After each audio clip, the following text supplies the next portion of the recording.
Hey, what's going on, people?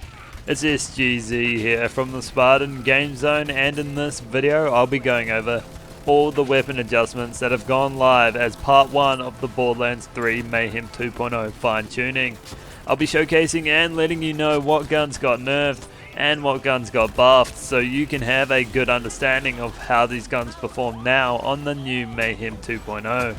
As you should know, enemies on Mayhem levels 7 and above have had their health, shields and armor stats reduced to make way for these changes, and I'll be testing each gun on Mayhem 10 so you can see how they go at that top level. And I'll also be going over the buffs to Anointments at the end of the video. And do let me know what you think of the Mayhem 2.0 adjustments in the comments below. If you enjoyed the video, I'd appreciate it if you could drop a like. It helps keep me motivated to make more of them, and let's dive into it. So we'll start with the nerfs, and there's not actually that much of them, half as much as I thought there would be. First up, the Sandhawk, and there's no question that this gun was destroying compared to other sniper rifles, so it needed to happen. Here's what they did to it. They increased the shot cost from 2 to 3, meaning that we can't use it for as long as we'd like to, and they also removed 2 projectiles, effectively making it around 20% less powerful. They also increased the accuracy spread of the projectiles. Although it is missing the 2 of them, it still covers the same amount of space. They also lowered the lifetime of the projectiles, meaning they don't travel for as long, but they do travel faster as they increase the projectile speed. You can see a comparison here with the same Sandhawk against Greyboard on Mayhem 10 before and after the patch. The Sandhawk here is the one before the patch, and it definitely performs better, largely due to those extra pellets. It is also a lot easier to hit Greyboard as you don't need to worry about the pellets disappearing. After the patch, that was the big thing I noticed. The pellets disappear really quickly, much faster than you'd expect for a sniper rifle.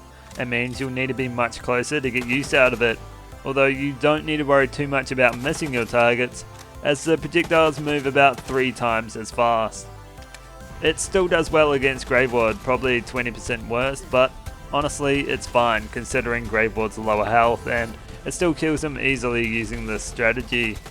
Do note that although these Sandhawks are exactly the same, the one I'm using after the update has a better anointment on it due to the anointment buff, but the Sandhawk is still a top tier sniper rifle, although with the added bullet consumption, you'll probably find you can't use it for as long as you used to. Moving on to another gun that got nerfed, and that's the Yellow Cake, which was an absolute monster. Still is for the most part, and I'll play some clips of the new Yellow Cake in the background while I go over the changes. So what they did is they discovered an unfortunate issue, unfortunate for them but not for us because it made it a lot better, which effectively added an extra 100% damage beyond its intended output, and they fixed that with this patch. They also altered its damage scaling as they applied the wrong scaling math to it, which was giving it increased damage beyond its intended value. They also decreased the split projectile damage as that was overperforming as well. So here's how the cards stack up, and there's a massive difference in the damage column. But I wouldn't worry about it too much. The Yellow Cake still easily downs bosses on Mayhem 10. As you saw from the gameplay, it just takes a little longer. It'll get nerfed again in its own way with the next level cap, so continue to enjoy it while you can. It's still a great gun. The last gun to see a nerf was the Kaleidoscope, which was the least deserving of all of them in my opinion, but it still saw a nerf, and I think that was largely due to SMGs being the most popular weapon class, and they wanted it to have the best competition between guns. They say the Kaleidoscope was providing more power than intended, which made it the go-to SMG. With today's changes, they feel it still should provide plenty of damage that focuses on explosive damage bonuses, but not quite at the scale as in the past. And from what I gathered from using it, that last sentence is pretty accurate. Here's the card comparisons, and there's not too much that stands out here aside from a reduction in damage and accuracy, but there's also the critical damage nerf you can see on the card. Pretty much what happened to the Kaleidoscope was a reduction to its base damage, a 30% critical hit nerf around about, and a massive nerf to its accuracy. Here's how the Kaleidoscope handles now, and its recoil is extremely wild, especially when hip firing, which is all over the place.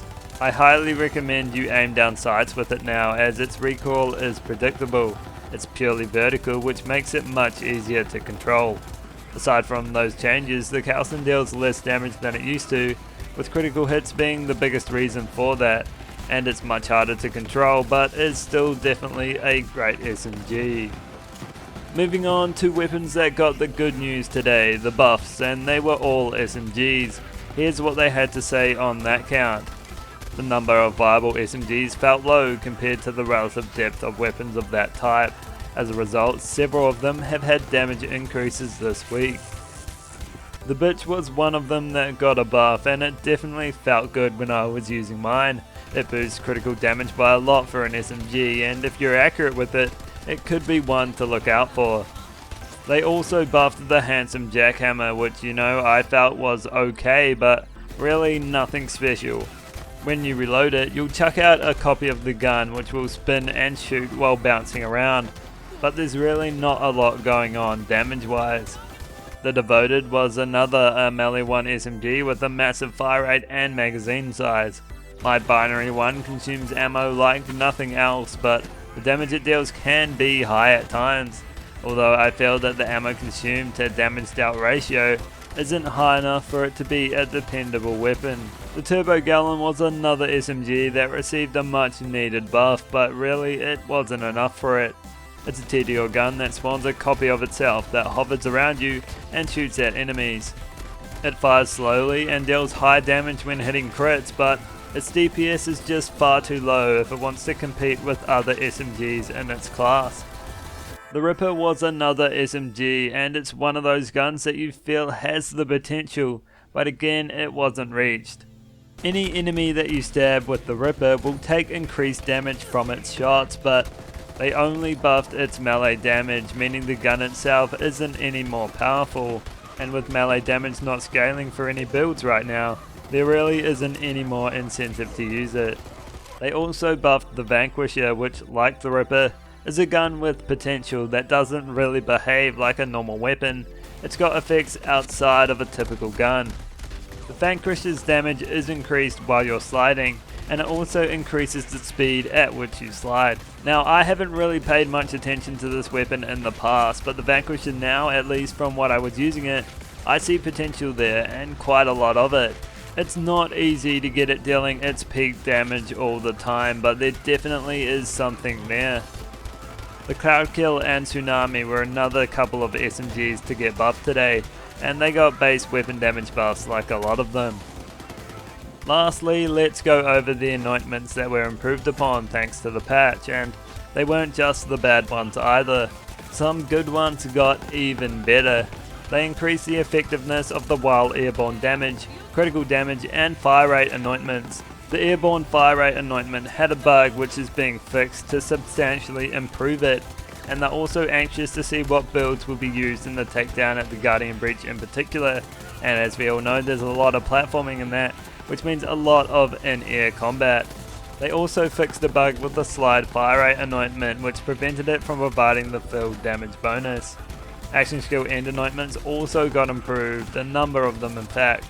Action skill end anointments, which increase your fire rate, provide you with bonuses for the next 2 magazines, or increase your splash damage, have all received damage increases. The bonus damage for the next 2 magazines had its damage increased from 50% to 100%. The splash damage anointment increased from 125% to 200%, and I also noticed the action skill end boost you get for radiation damage has its number listed as 130% now, which used to be 75. Last up, to help Mo's out, they also significantly increased the incendiary damage anointment you get when Auto Bear is active, so that should make Iron Bear builds much more effective and hopefully give Mo's a better chance at the end game. So that's all for this video. I hope you enjoyed it and learned of what has gone on with regards to the weapon balancing and anointment balancing in Borderlands 3. If you did, consider dropping a like or subscribing, and I'll catch you in the next one.